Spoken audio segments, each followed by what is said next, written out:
ये बेचेंगे, हम एयरपोर्ट बेचेंगे, हम एफसीआई बेचेंगे, हम एलआईसी बेचेंगे, हम बिजली बेचेंगे, हम पानी बेचेंगे, हम बीपीसीएल बेचेंगे, हम पूरा हिंदुस्तान बेचेंगे।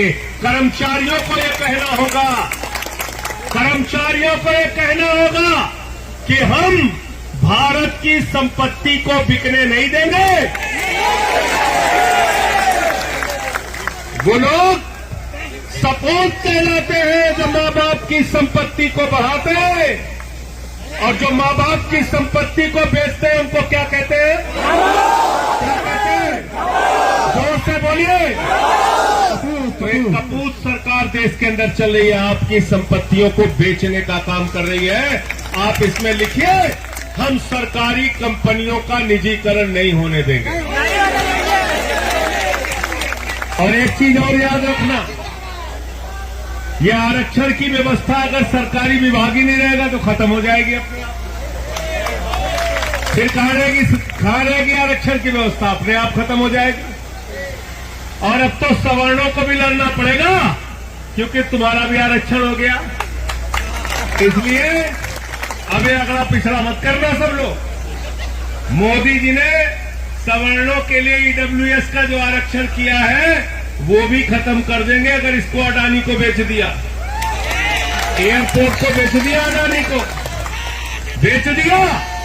कहते हैं भारत माता की जय, हम भारत की रेलवे बेचेंगे।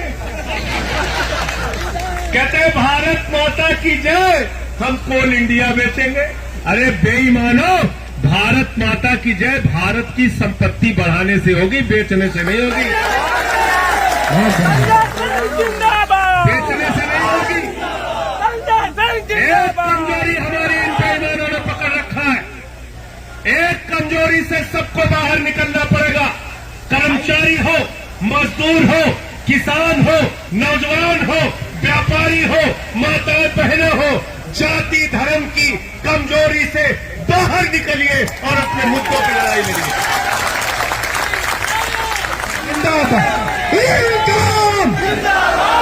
हमको कहना होगा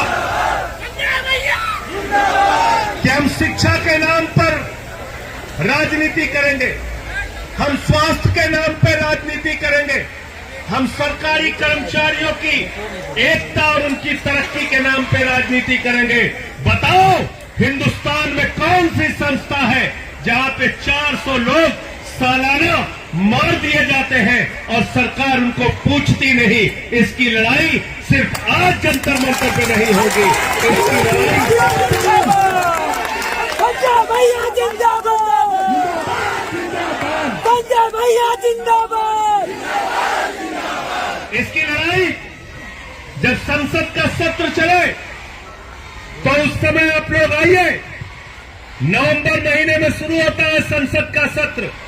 इसी सदस्य जंतर मंतर पे पूरे देश के 4 लाख ट्रैक मेंटेनर को इकट्ठा कर लीजिए। पूरी सरकार आपके सामने नाक लगाने को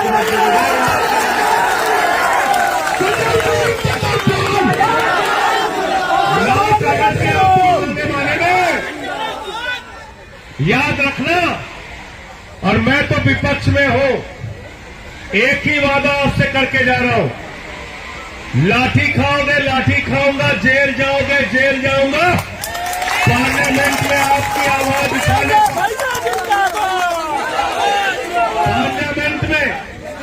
पार्लियामेंट में आपकी मांगों की आवाज अगले संसद के सत्र में पूरी मजबूती से उठाऊंगा। सुन लेना,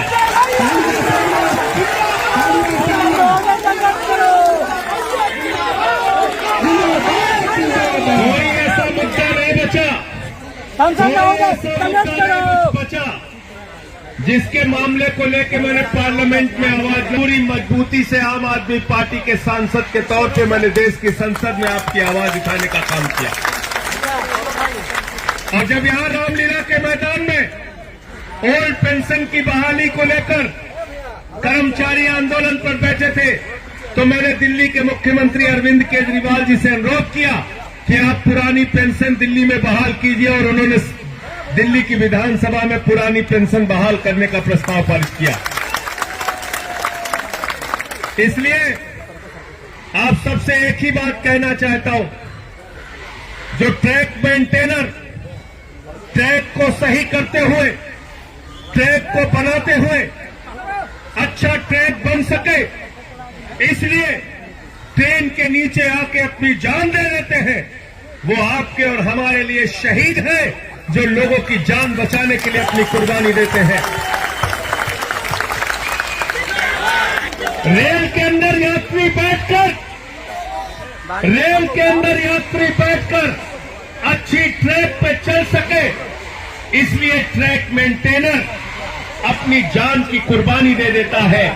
और इसलिए मैं आपसे कहना चाहता हूं, वो अगर आपके लिए, हम सब के लिए शहीद हैं, तो जैसे दिल्ली की सरकार ने शहीदों के लिए 1 करोड़ की सम्मान राशि घोषित की है, जिसके साथ भी ऐसी दुर्घटना होती है, उनके परिवार के लिए 1 करोड़ की सम्मान राशि परिवार के लिए रेलवे की तरफ से मिलना चाहिए।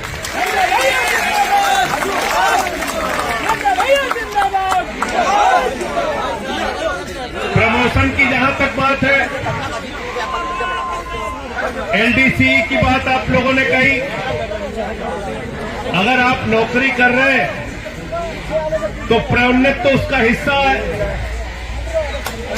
प्रोन्नत तो उसका हिस्सा है नौकरी का, उसको प्रमोशन मिलना ही चाहिए जो रेलवे के ट्रैक मेंटेनर के तौर पे भर्ती होता है।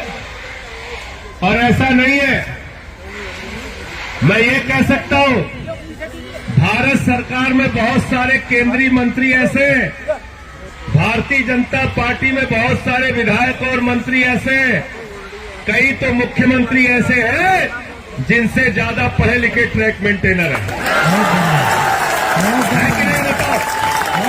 है कि नहीं? है कि नहीं?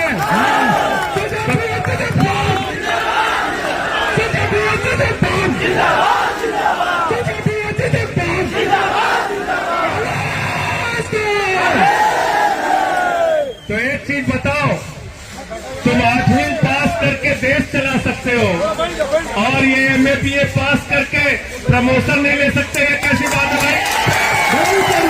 कैसी बात है? तुम 8वीं 10वीं पास करके अंगूठा टेक होकर भी देश चला सकते हो, मंत्री बन सकते हो, मुख्यमंत्री बन सकते हो, केंद्र सरकार में मंत्री बन सकते हो। अरे ये तो पढ़े लिखे लोग हैं, इनको भी प्रमोशन मिलना ही। और इसलिए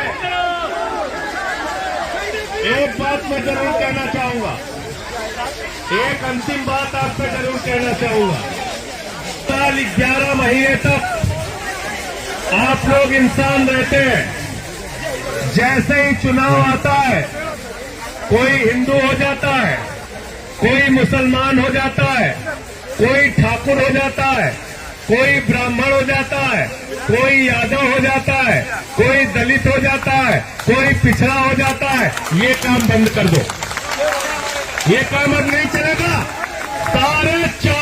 सारे के सारे 4 लाख ट्रैक मेंटेनर कर्मचारी है, और जो हमारा हक नहीं देगा हम उसके खिलाफ वोट देंगे। ये प्रस्ताव पारित करो।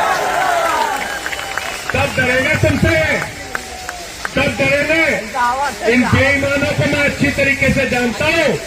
अगर ये जान जाए कि 4 लाख परिवार हमारे खिलाफ वोट देने के लिए तैयार हो रहा है, तो याद रखना, फिर कोई भी सरकार आपकी मांगे मानेगी और मानेगी, उससे कम में गुजारा नहीं होगा।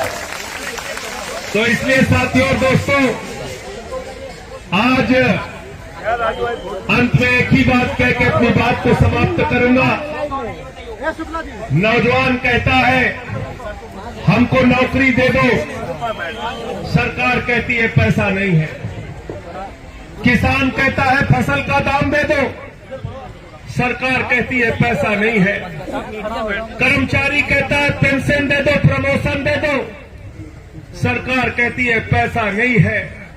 माताएं बहनें कहती है बच्चों का दूध महंगा हो गया, इसको सस्ता कर दो, थोड़ी महंगाई तो कम कर दो, सरकार कहती है पैसा नहीं है।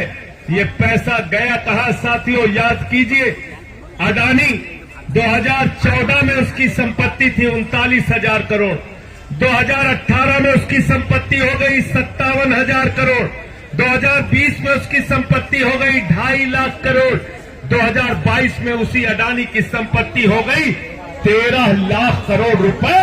आपका पैसा इन पूंजीपति लोगों ने लूट रखा है, इनसे हिसाब लेना होगा, तब हमारी समस्याओं का समाधान होगा। भैया जिंदाबाद। एक अडानी के लिए 13 लाख करोड़ रुपए और ट्रैक मेंटेनर जो अपनी जान दे देता है, उसके लिए रक्षक यंत्र का पैसा नहीं, उसके लिए एलडीसी का पैसा नहीं, उसके लिए प्रमोशन का पैसा नहीं, उसके लिए पेंशन का पैसा नहीं। अभी भी आपको याद है? आप बताइए मुझे, उसको मुआवजा देने का पैसा नहीं, उसके लिए पैसा नहीं। अडानी को 2.5 लाख करोड़ रुपए बैंक से कर्जा मिला है। एक आदमी को दुनिया का दूसरे नंबर का अमीर बना दिया मोदी जी। और ट्रैक मेंटेनर गरीबी में, मुफलिसी में अपना परिवार चलाए, ये दोहरी व्यवस्था नहीं चल सकती। तुम अडानी को 2 नंबरी अमीर बना रहे हो, बनाओ भाई, 2 नंबरी अमीर बना दिया उसको। लेकिन ट्रैक मेंटेनर की भी समस्या आपको सुननी पड़ेगी और इसका भी समाधान करना पड़ेगा। अंत में मैं फिर कह रहा हूं, इसको अलग अलग राज्यों की राजधानी में रखिए। उसके बाद नवंबर के आखिरी सप्ताह में पार्लियामेंट की शुरुआत होगी। तारीख आप लोग तय कर लीजिए। लेकिन 4 लाख ट्रैक मेंटेनर जिस दिन दिल्ली की सड़कों पर आ जाएगा, मैं दावे के साथ कहता हूं, रेल मंत्री नहीं, देश की सरकार और प्रधानमंत्री को आपकी एक एक मांग माननी पड़ेगी, सुननी पड़ेगी। पार्लियामेंट के सत्र में क्या बोलूंगा वो सुन लेना। आपकी एक एक मांग को इस गूंगी बहरी सरकार के कानों में पहुंचाने का काम करूंगा। आपकी आवाज पार्लियामेंट में उठाऊंगा। बहुत बहुत शुक्रिया, बहुत बहुत धन्यवाद। इनकलाब जिंदाबाद, इनकलाब जिंदाबाद, कर्मचारी एकता जिंदाबाद, कर्मचारी एकता जिंदाबाद। महोदय आप अभी आप नहीं जाएंगे, आप थोड़ी